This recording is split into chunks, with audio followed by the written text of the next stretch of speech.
여러분도 보셔서 짐작하시겠지만 제2 연평해전에 대한 동영상입니다. 네, 여러분 혹시 이 제2 연평해전에 대한 이야기를 기억하고 계십니까? 2002년 6월 29일 그때 이 나라는 온 땅이 이 월드컵 열기로 붉게 물들어가고 있었던 날입니다. 그러나 대한민국 서해 최북단 NLLS는 대한의 젊은 피가 바다를 붉게 물들인 참으로 슬픈 날이었습니다. 북한의 고석정 등산곳 684호가 서해 북방 한계선 이른바 NLL을 침범해서 남하하는 것을 남한의 참수리급 고석정 357호가 소위 말하는 차단 기동이라는 것으로 대응하던 중에 북한의 고석정으로부터 고사포 기습 공격을 받으면서 양측의 교전이 시작되었습니다. 한 30분간에 걸치는 이 교전 결과 북한의 함장은 전사하고 북한의 한 30여 명의 군사들이 사상을 당하고 우리나라의 참수리 357호의 정장인 윤영하 소령과 병기사 조천형 중사, 병기사 황도현 중사, 내연사 서후원 중사, 그리고 조타장 한상국 중사, 그리고 의무병 박동혁 병장, 이렇게 6명이 전사를 하고 19명이 부상을 당하는 일이 발생했습니다. 지금 이 동영상을 여러분도 보셔서 아시겠지만 세간에서는 연평해전, 제2연평해전을 다룬 영화가 상영되고 있습니다. 저도 지난 주말에 가서 봤습니다. 사실 보면서 눈물을 흘렸습니다. 영화가 감동스러워서 운 것이 아닙니다. 그것은 내가 살아가고 있는 이 땅을 위해서 목숨을 걸고 싸워준 그들에게 고마움으로 흘리는 눈물이었습니다. 그러나 그것보다 더 중요한 것은 무엇보다도 고귀한 목숨을 바쳐서 싸운 그 전쟁을 나는 그동안 까마득히 잊고 살았다는 미안함으로 흘리는 눈물이었습니다. 내가 사는 이 땅을 위해서 목숨을 걸고 싸운 전쟁이었는데 그동안 까마득히 잊고 살아서 그들만의 전쟁으로 전락시킨 내가 너무나도 미안하고 또 미안해서 그냥 많이 울었습니다. 여러분 기억나십니까? 6.25의 노래라는 것을요. 그렇게 시작하죠. 잊으랴 어찌 우리 나를, 이렇게 부른 노래입니다. 기억하십니까? 아마 지금 이 젊은이들 사이에서 이 노래를 부를 줄 아는 젊은이가 얼마나 될까 싶습니다. 부를 줄 아세요?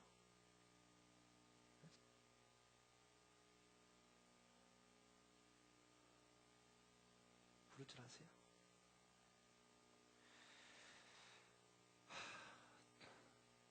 이 노랫말은 박두진 선생님이 쓰신 노랫말인데 내용이 뭡니까? 결코 이 날을 잊을 수 없다라는 거예요. 이 날이 무슨 날입니까? 바로 1950년 6월 25일 그날을 말합니다. 근데 참으로 안타까운 것은 결코 잊을 수 없다고 한 그날을 우리는 점점 잊어버리면서 살고 있는 거예요. 여러분, 2015년 6월 25일 뭐 하셨어요?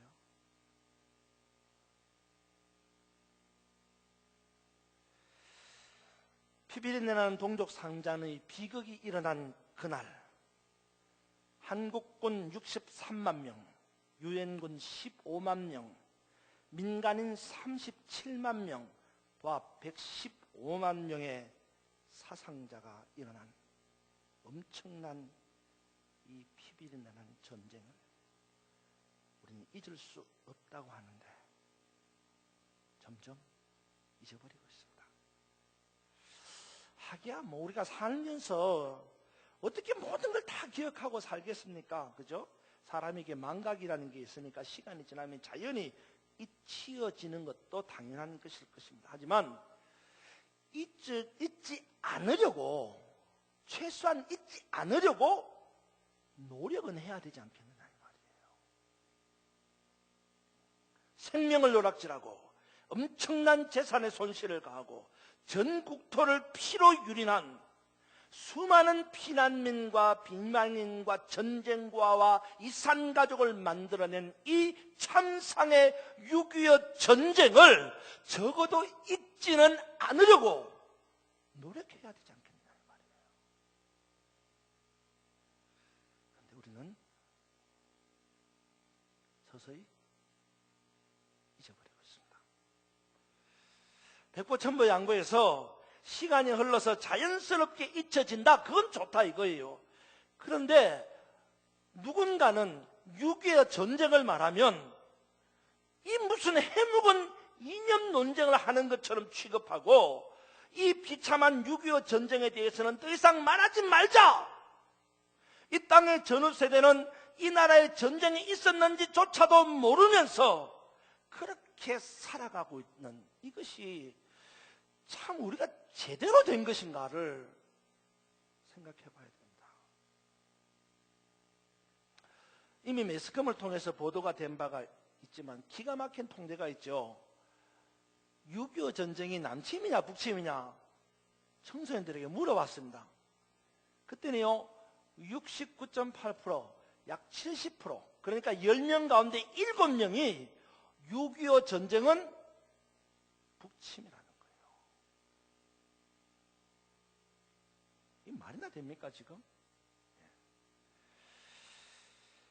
북한이 남한을 침략한 전쟁, 남침, 이것이 역사입니다. 그런데 이 역사가 세월이 흐르면서 시대가 바뀌면서 왜곡이 되고 있는 거예요. 혹자는 그렇게 말합니다. 그래서 어쨌다는 건데 북한이 남한을 침략했던, 남한이 북한을 침략했던 그게 뭐 어쨌다는 거냐고. 무슨 좋지도 않은 지난날의 전쟁 이야기를 해서 이제 뭘 어쩌겠다는 거냐. 지금 남북이 화해 무드를 만들고 있는데 하나가 되고자 하는 이 시대에 살면서 무슨 캐캐묵은 6.25 전쟁 이야기나 해서 뭘 어쩌냐는 거냐. 어쩌자는 거냐고. 이렇게 말하면서 지난날의 뼈아픈 역사를 외면하고 있는 이 오늘의 현실을 보면 정말 심각한 문제가 아닐 수 없습니다. 지금 우리에게는요, 역사에 대한 교육이 없다는 거예요. 역사의 교육의 현장에서 역사를 가르치는 일이 점점점 사라져가고 있다는 것입니다. 이래 가지고서 어디 우리의 미래가 밝다고 말할 수 있겠습니까, 여러분? 아까 그 전쟁이 북침이냐 남침이냐 이거에 대한 참 웃지 못할 그런 통계가 있는데 또 한 가지 일화가 있습니다, 여러분. 청소년에게요, 김구 선생님의 사진을 보여주면서 이걸 보고 뭐 생각나느냐 그렇게 물어봤어요. 그때 청소년들이 다는 아니겠지만 그 중에서 어떤 청소년들은 이렇게 대답을 했답니다. 도시락 폭탄이 생각났다.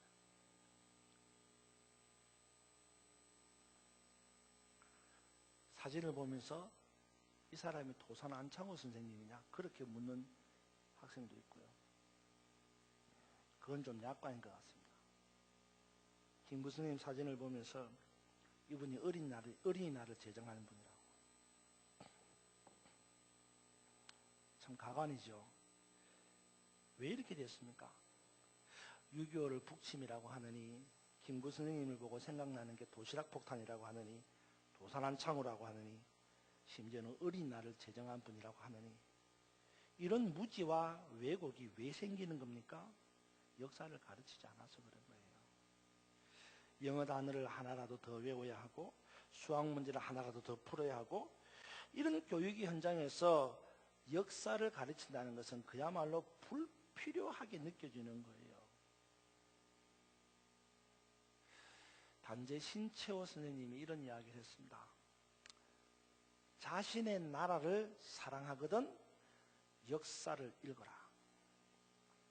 다른 사람에게 나라를 사랑하게 하려면 역사를 읽게 해라. 그 다음 말이 압권입니다. 영토를 잃은 민족에게는 재생할 수 있어도 역사를 잃은 민족은 재생할 수 없다. 영토를 잃어버린 민족은 재생할 수 있어도 역사를 잃어버린 민족은 재생할 수 없다는 겁니다. 여러분, 이스라엘을 보십시오. 이스라엘의 나라가 망했어요. 영토가 없었습니다. 포로로 잡혀갔습니다. 그럼에도 불구하고 그들이 다시 나라를 이렇게 세울 수 있었던 이유가 뭡니까? 에스라를 통해서 역사를 가르치고 배웠다는 겁니다. 역사를 잃은 민족에게는 미래가 없습니다. 우리는 우리 시대에 역사를 가르쳐야 합니다. 역사는 이데올로기가 아닙니다.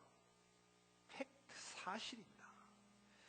지난날에 이런 일이 있었다, 지난날에 이런 사건이 일어났다 라고 하는 이 팩트, 사실에 대한 교육, 이 교육이 분명하게 있어야 한다는 겁니다.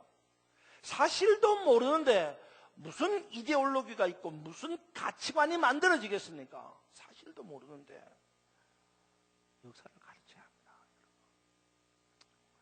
누가 이 역사를 가르칠 수 있습니까? 역사를 가르치되 누가 가르칠 것입니까? 저는 이제는 이 역사 교육을 교회가 해야 된다 생각합니다. 그러니까 지금부터 역사 교육은 교회의 몫이라는 것입니다. 교회가 바른 역사를 가르치고 사실에 입각한 바른 교육을 할 때에 마땅히 교회로서의 그 책임을 다한다고 말할 것입니다. 오늘 우리가 함께 읽은 이 여호수아 본문은 이스라엘 백성에게서 지난날에 일어났던 역사적 사건을 그들의 후손에게 잘 가르치기 위해서 12돌 무더기의 징표를 세우는 내용입니다. 이스라엘 역사에 있어서 가장 잊지 못할 사건이 딱 한 가지 있습니다. 뭔지 아세요? 출애굽 사건입니다. 이스라엘 백성들이 애굽을 탈출해서 가나안으로 갈 때에 건너지 못할 홍해를 기적같이 건너간 이 놀라운 사건을 이스라엘 백성들은 두고두고 후손들에게 가르칩니다. 어떻게? 미리암의 찬가를 만들어서 그 미리암의 찬가를 부르게 해서 홍해를 건너가는 역사적인 사건을 가르치는 거예요. 오늘 본문의 내용도 마찬가지입니다. 출애굽한 이스라엘 백성들이 40년 동안 광야에서 유리방황하다가 마침내 축복의 땅인 가나안으로 들어가게 되는데 그 바로 직전에 그들 앞에 놓인 또 하나의 장애물이 생긴 겁니다. 뭐예요? 요단강이었어요. 이제 이스라엘 백성들이 요단강을 건너가야 되는데 건너갈 방법이 난감한 겁니다. 무슨 헤엄쳐서 건너갈 수도 없고, 그렇다고 200만 명이나 넘는 사람들을 배 타고 건너갈 수도 없는 일이고 정말 난감한 거예요. 그때 하나님께서 이렇게 말씀하십니다. 제사장들에게 하나님의 법궤를 메고 요단강을 발로 밟으라. 그러면 요단강물이 갈라져서 육지처럼 건너게 될 것이다. 하나님이 말씀하시는 거예요. 여러분, 만약에 여러분이 그 현장에 있었다고 할진데 하나님께서 여러분에게 그렇게 말씀하시면, 제사장들에게 여호와의 언약궤를 메고 요단강물을 밟고 서라, 그러면 요단강물이 갈라질 것이다, 그렇게 하나님이 말씀하시면 여러분 뭐라고 반응하시겠어요?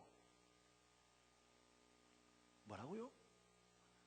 100개를 메고 요단강물을 밟으면 요단강물이 갈라진다고요? 요단강물이 갈라져서 육지처럼 건널 수 있다고요? 무슨 말도 안 되는 소리를, 어떻게 요단강이 갈라지고 육지처럼 건널 수 있다는 말입니까? 그렇게 항변하지 않겠어요?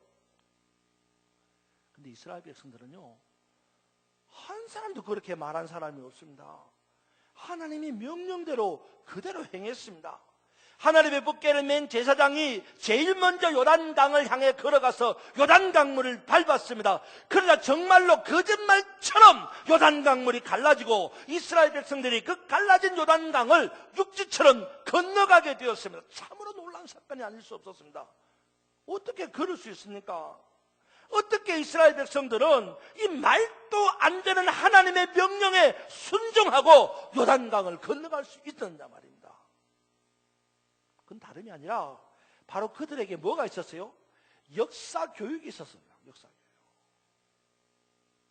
그들에게 이미 홍해를 육지처럼 건너갔다고 하는 그 옛날의 역사적인 사건이 그들에게 이미 교육되어져 있기 때문이에요.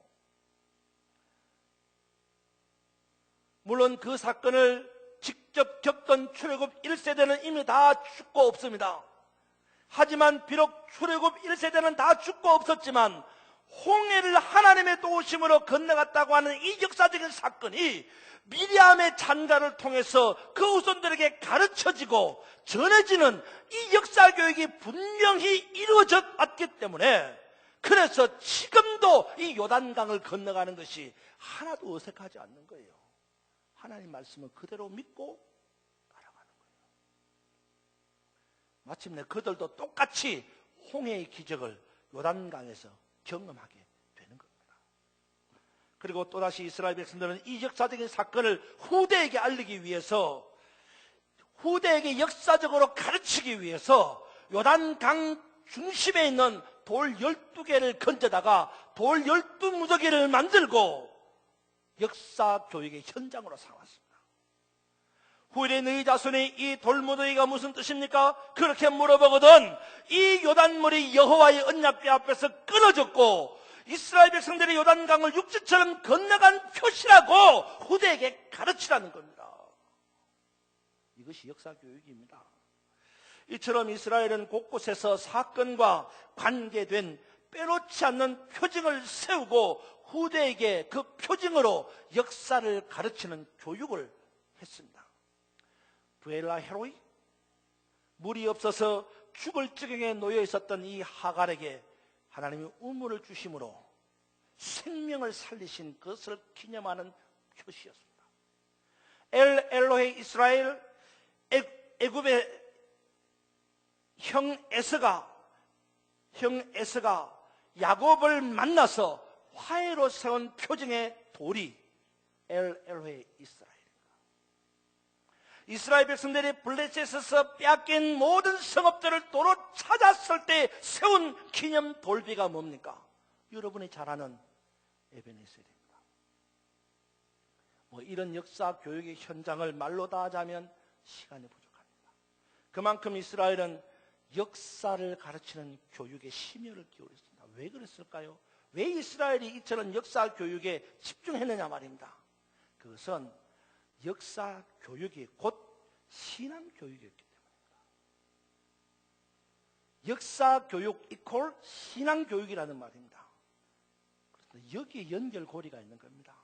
역사 교육과 신앙 교육, 그것은 불가분의 관계입니다. 이스라엘 역사는 하나님과 관계했음만 이야기를 할 수 있는 역사입니다. 그러기에 이스라엘 역사를 이야기하면 자연히 하나님을 말하지 않을 수 없고 그것이 곧 신앙 교육이라는 말입니다. 근데 여러분 가만히 보면요, 우리나라도 마찬가지예요. 특별히 우리나라의 근대사를 보면 우리나라의 근대사는 기독교 역사와 뗄래야 뗄 수 없는 불가분의 관계입니다. 우리나라 근대사의 문을 연 사건이 있습니다. 뭐죠? 갑오경장입니다. 이 갑오경장을 중심으로 갑오경장 이전에는요, 우리나라가 불교와 유교와 관계된 그런 삶이었습니다. 근데 근대사가 시작된 이 갑오경장 이후로는요, 철저하게 기독교와 함께한 역사예요. 그러므로 교회 교육에 있어서 우리나라 근대사를 가르친다는 것은 바로 신앙교육입니다. 기독교 신앙교육이라는 겁니다. 갑오경장 이후에 세워진 최초의 병원, 세브란스. 갑오경장 이후에 세워진 최초의 학교, 이화학당과 배제학당.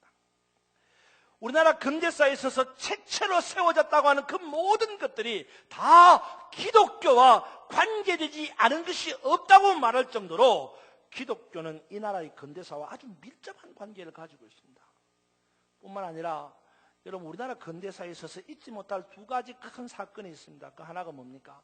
바로 일본으로부터 식민지를 당한, 일본으로부터 압제를 당한 식민지 시대가 있습니다. 또 하나는 6.25 전쟁입니다. 여러분, 이 두 가지가 다 이데올로기의 산물이에요. 일본이 주도한 식민지 정책은 전체주의 이데올로기의 산물입니다. 북한이 주도한 이 남침 6.25 전쟁은 공산주의 이데올로기의 산물입니다. 문제는 이 두 이데올로기, 전체주의 이데올로기와 공산주의 이데올로기가 우리나라에 들어올 때에 기독교가 동일하게 엄청난 핍박을 받았다는 겁니다. 그러니까 한국 근대 역사는 이 두 이데올로기, 전체주의와 공산주의, 이 두 이데올로기가 기독교를 핍박하고 탄압하는 역사였다, 이런 말입니다. 그러기에 적어도 한국교회는 한국 근대사를 재조명하고 올바른 역사교육을 감당해야 될 책임이 있는 거예요. 그것이 곧 신앙교육이다, 이 말입니다. 식민지 시대를 살던 우리가 역사적 해방을 맞이하면서 우리의 고백이 뭡니까? 하나님이 주셨다는 거예요, 해방을. 부산 조그마한 한 나라의 끝자락만 남겨놓은 이 6.25의 전쟁 가운데서 기가 막힌 반전을 이루고 나라를 회복할 수 있었던 것은 누가? 하나님이 하셨다고 고백하는 거예요.